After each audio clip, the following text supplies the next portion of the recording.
afternoon, everybody. My name is Donna, and I'm your host of The Edge on IC Radio, your source for news and entertainment.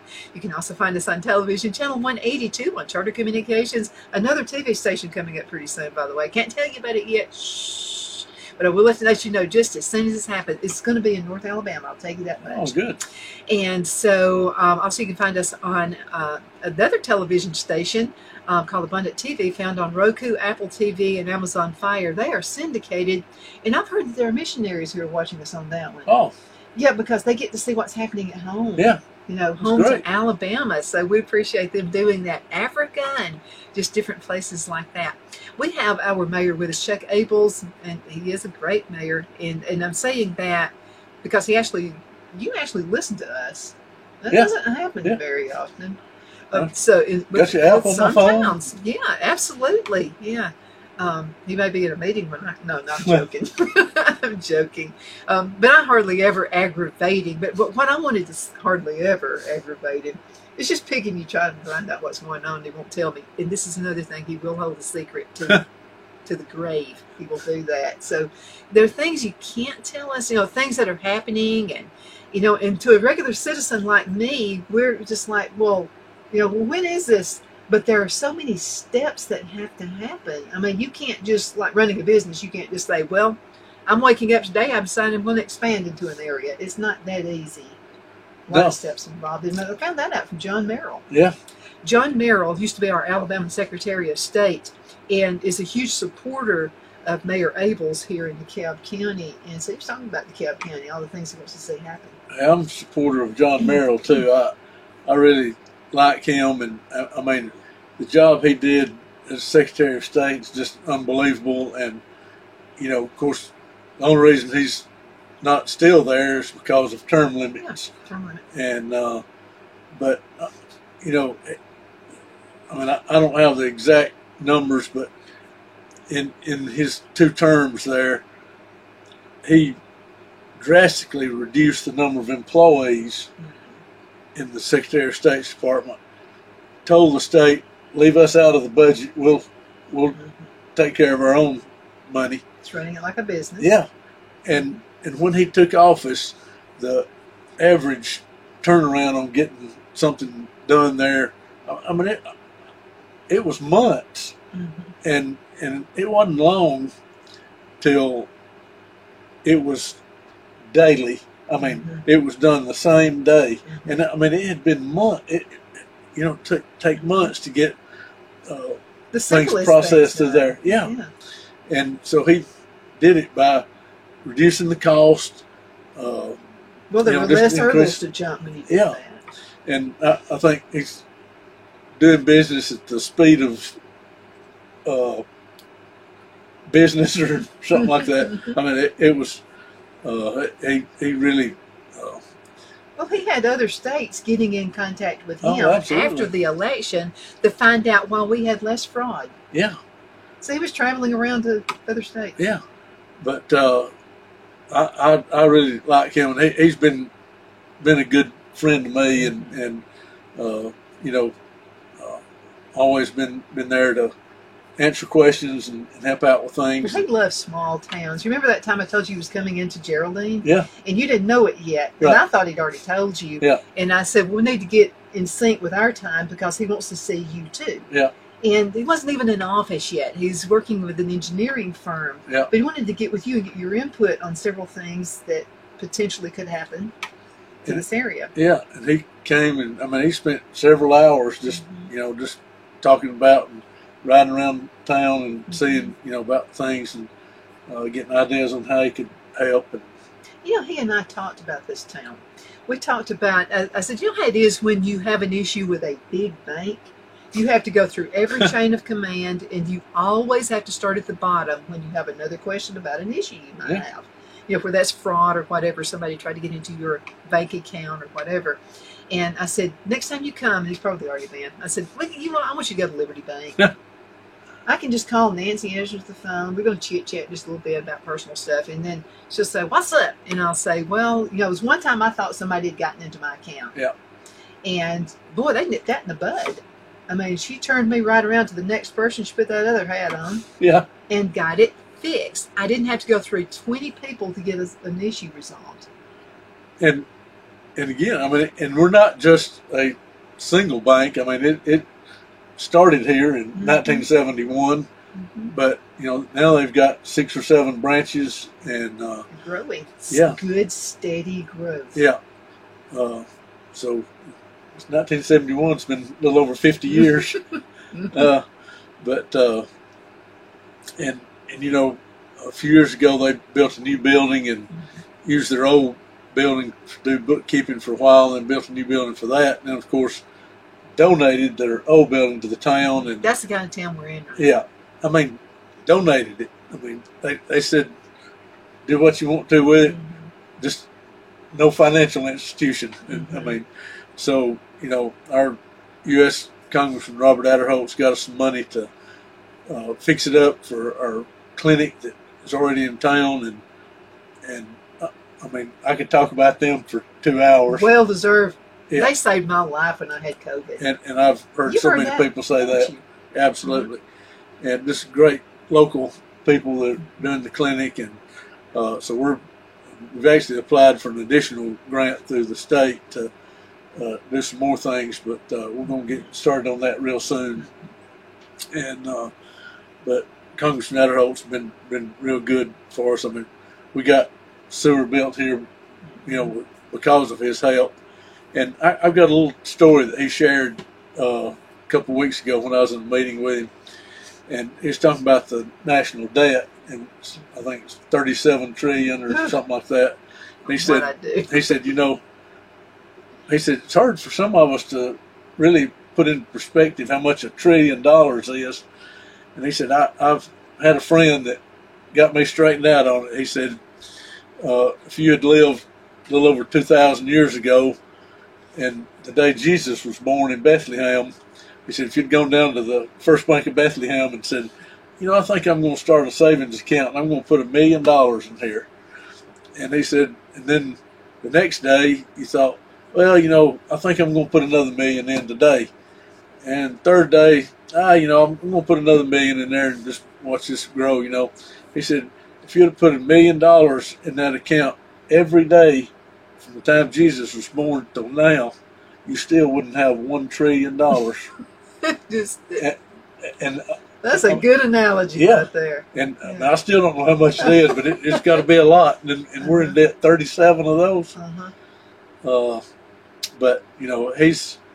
But we're not in debt in this town. No, we're not in debt in this town. And not many towns. I'm going to say probably 99.9% of towns across the United States cannot say that. Well, I get surveys from the League of Municipalities, and just things, because they provide a lot of information for us and help out, and they do surveys so you can compare it to other towns your size and that kind of thing. And I've had them call and say, now, you said y'all are not in debt. What does that mean? I said, it means we don't know anything. and we've got, CDs in Liberty Bank. We've got money in the checking account, and we buy all new police cars every year, and we, real up to date. We bought a new tractor and mower last year, and we spend a lot of money. We're not in debt with police cars. How do you manage that? Well, actually, by buying new ones every year on the state bid, we sell the old ones for more than the new ones cost. I mean, we made $12,000 last year just on buying new police cars and selling the old ones. You don't have maintenance on them, and we don't want you to go anywhere, but you need to run for governor. they've got good equipment to use, and don't have to worry about breakdowns. And when you think about the maintenance of a car, I mean, what that can cost if you've got a car that's 2 or 3 years old. Yep. I mean, our maintenance budget for police cars is, it's like $1,000 a year for oil changes, and of course our maintenance guy that we've got that does everything does that too. He's a jewel for the town. Yeah. And he's recently been on vacation for a week, so I can verify what a jewel he is. And been long ago. It was one of those 95, 97-degree days. And he said, in case I hadn't mentioned it lately, he said, thanks for that new tractor with the cab and the air conditioning in it, you know. But he does all the mowing, does all the work on police cars and everything else that we need. And when we were working on our new budget, I had our clerk, I could talk about her a long time too, but anyway, had her to check with other towns, you know, about salaries for different people, and you know, said, just find out how many maintenance people they got, and what they pay them, you know. I mean, all the ones our size, I mean, had at least 2 or 3, and I've told him, you know, they'd help, you know, let me know. And he said, you know, I kind of like to just do it, but you know, we try to do what we have to do to keep him. He knows what he's doing, though. He's seasoned in what he does, and that helps. I mean, I mean, once a month I may tell him something to do, and you know, it's like, you know, somebody just calling a stop sign down or something. You know, most everything he knows it before I do, and gets it done before I know it needs doing.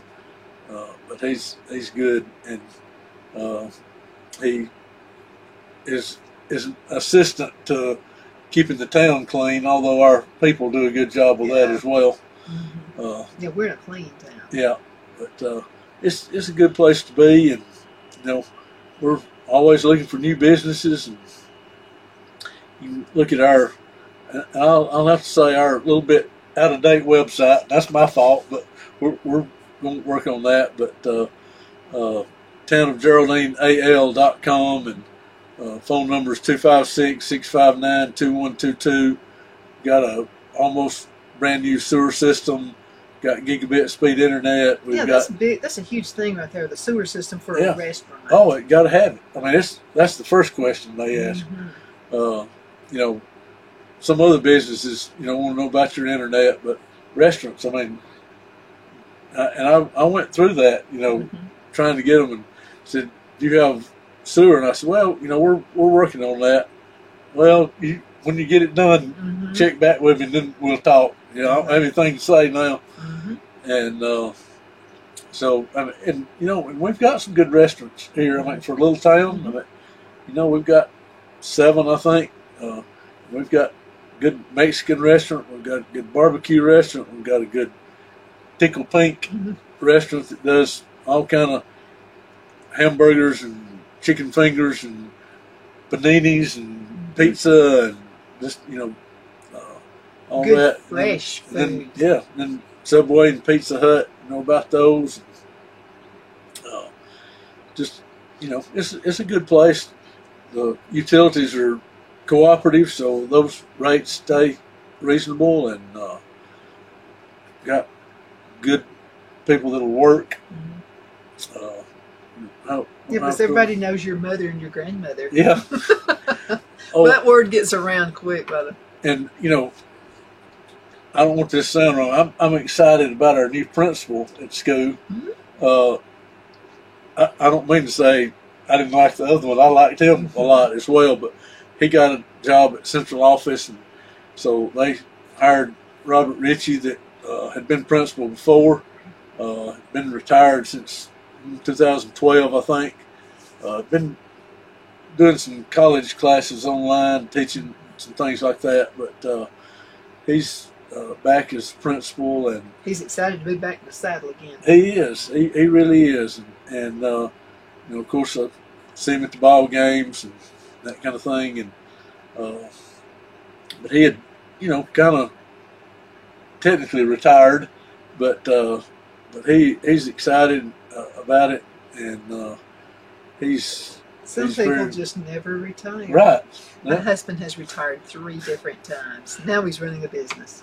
My sister Janie retired from teaching 3 times. I said, you failed at retirement. I can't do it. Let's go into a commercial. Okay. Break. We'll be right back in just a minute. Everybody hang in there, okay? The Hatter Cafe and Country Inn is nestled in the northeast corner of Alabama the Beautiful in the delightful town of Mentone. We're located on top of scenic Lookout Mountain near Little River and DeSoto State Park and located only 5 minutes from shopping and restaurants. There is also a nearby community walking path and golf course. We welcome everyone through the doors and we are committed to outstanding service for all guests. At the Hatter Cafe and Country Inn, we invite people from all walks of life to come and get away from it all, enjoy the open spaces, treetop views, fresh, clean air, and experience Southern hospitality at its finest. We look forward to hosting you. To reserve a special event, or if you would love a special getaway at the Country Inn, you can call us at 256-634-2018.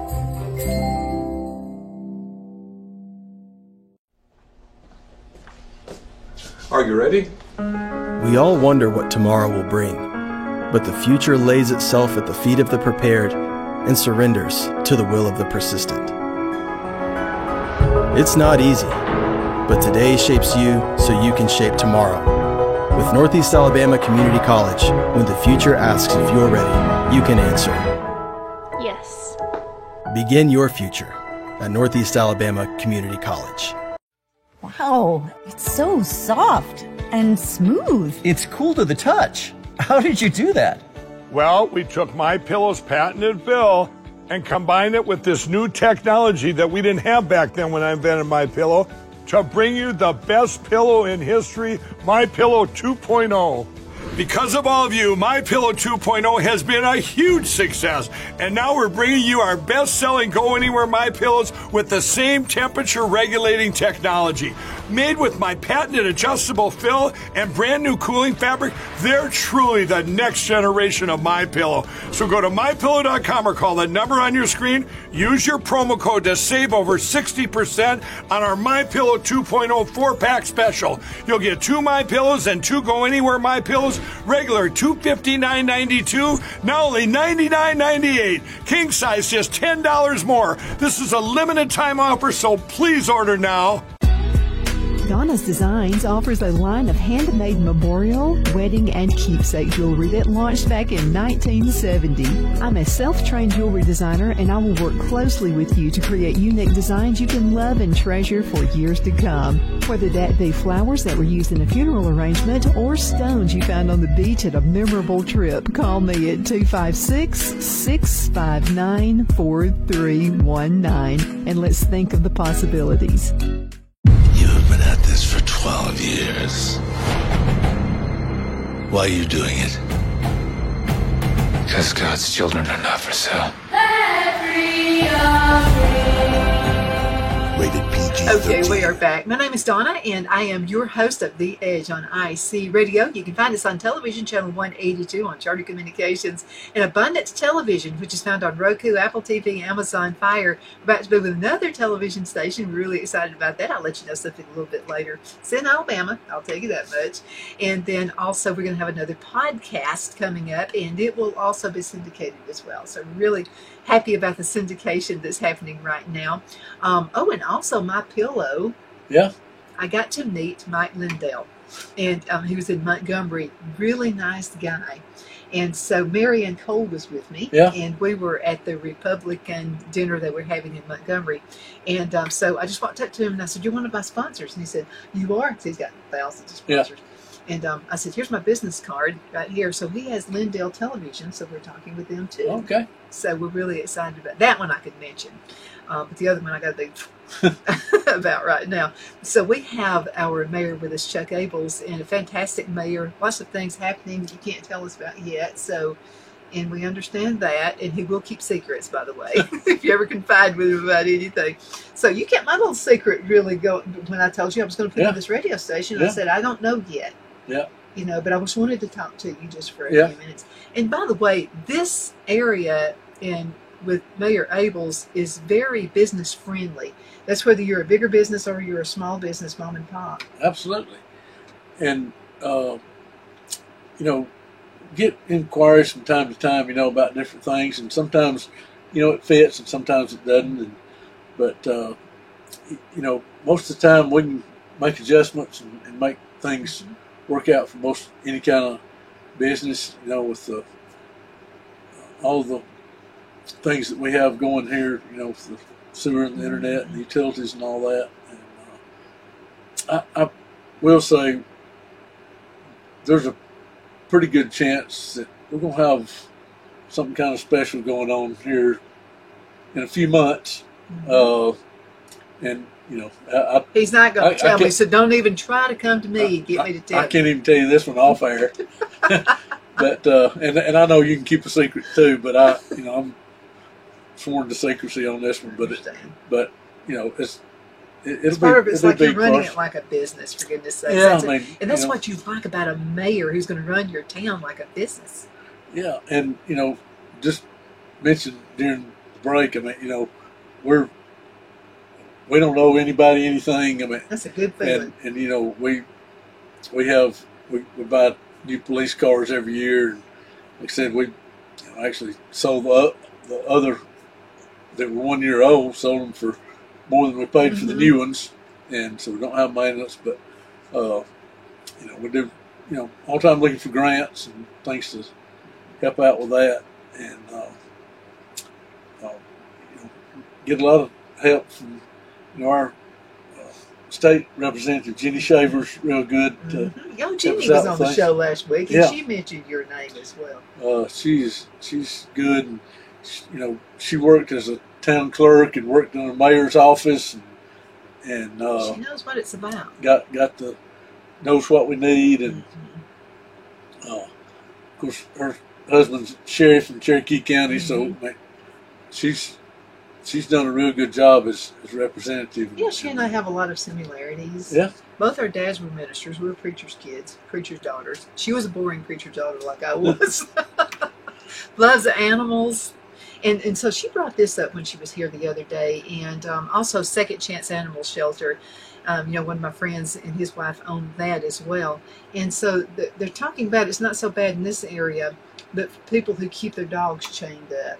And so Jen and I were talking about that, if something could be done about that. Some people just keep them chained, and I think that's cruel. Oh, it is. And I hear Rick and Bubba talking about that sometimes. Oh, that's terrible. And it's just awful. Do you know Rick and I are from the same neighborhood? Yeah. Yeah. I'm a lot older than him. Only about a year or so. No, a lot older than that. He grew up in Cheehaw Acres number 1. I grew up in Cheehaw Acres number 2.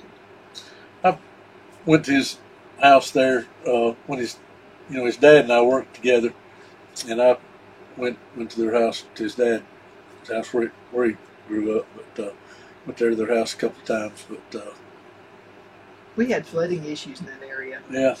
Real bad. It would just barely sprinkle, and so you'd have to walk home instead of driving your car through it if you were working. And I've been meaning to tell you something that you'd been telling me all this time, and I believed you, but I had somebody come by the other day wanting to look at some of my old yearbooks and get the principles, and was doing something about that. I've got quite a few. So we had one out, was looking through it, and I saw in there you were voted quietest in your senior class. I won't say I didn't believe it, but when I saw it in print, I thought, well, okay. And the only time I'm really alive is when I'm on the air, because Phil tells everybody, some of his buddies have said, I bet you don't get a word in edgewise at home. And he'll say, no, actually, she's quiet. Yeah. She's pretty quiet at the house, too. There's just, I was quietest. Nobody was shocked. As a matter of fact, a lot of people don't even know who I am. Yeah. And that I went to school with. I know them, they just don't know me. Yeah. Because I was really that quiet. Well, and, we've talked about, we both had a real good English teacher, Miss Ritchie. Oh, I love Miss Ritchie. Now, at the time, I didn't. Right. Oh, I didn't either. But I have really, really come to appreciate her. We had to stand up in front of the class and she didn't care if you were the quietest one in class. That's right. And give book reports and well, she had that red ink pen. You remember what that red ink pen was about? And she'd look at you with her glasses were down like this, and she'd just look at you like that, and it was intimidating. I mean, it really was. But you know something? I think she's the reason I do what I do. I wasn't somebody that liked to be out in public and do stuff like that. And And, and she also made me learn to memorize, and I've over the years, I've memorized some poems and things like that I've had an opportunity to share, publicly, that, some things that really meant a lot to me that I've been able to share in church or somewhere like that, because of her. Well, she planted those seeds in our heads. Yeah. I mean, she really did. She was just a fantastic teacher. Again, at the time, I didn't think so much. And so she would call me, if she ever called you Miss whatever your last name was, you were usually in trouble. Yeah. So I had represented the school in the math contest, and I didn't want to win. Dr. Runyon was the teacher. I didn't want to win. I said, let somebody else win. And it was a contest where you would, your multiplications and your additions and whatever. It was the one who did it the fastest, and so I got to represent the school, and I begged Dr. Runyon to choose the second person. I said, let them go. I don't want to. I can't do it. But, he made me anyway. So he's another reason I think I was able to do that. And then the typing contest. Yeah. And so I won that one year, got to represent the school in that. But I did not want to win. So Miss Ritchie says, Mrs. Shears, I'm walking down the hall. Mrs. Shears come into my class, and I'm like, I don't know what I could have done. I'm the boringest person in school. So I come in. She said, I want to know why you represented the math contest, and I want to know why you represented the typing contest. You're not representing anything in here. And I said, you're going to make me get up in front of everybody. And she said, you need to. You need to. You can do it. So in her way, she gave me the confidence. Yeah. Both my parents were teachers, and you had to have it rough if your parent was a teacher at a school. Oh, I mean, he was my teacher. Oh, did you make an example out of him? Yeah. But you know what? He was my math teacher, but he made sure that I did my homework every night, and math's a lot easier if you stay up and don't get behind, and English or something. I mean, if you're supposed to be reading the book, you can get the Cliff Notes or something and, get by. But math, you kind of need to keep up. It kind of adds as you go. And but and I'm real thankful for my parents and getting to have them.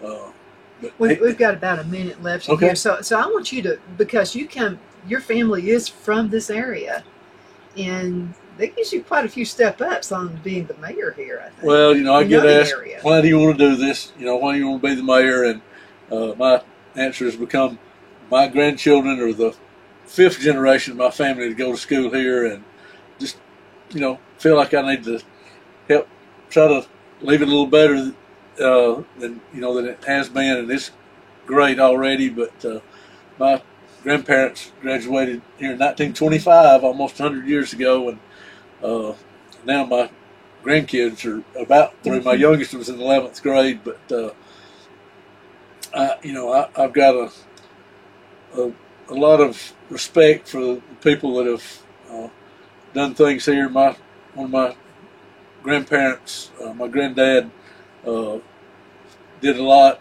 to start things. He, was real community involved, and which my parents were as well, and wasn't really something I planned to do. It just kind of fell in line, but I enjoyed a lot. It's my 3rd term here, and served on the council 3 terms before that, but just means a lot to me to have a part in making things a little better. We're glad you're serving. We definitely appreciate it. And we appreciate you for watching The Edge on IC Radio as well. Thank you again so much for watching. We'll be back in a few minutes with another awesome guest like this one.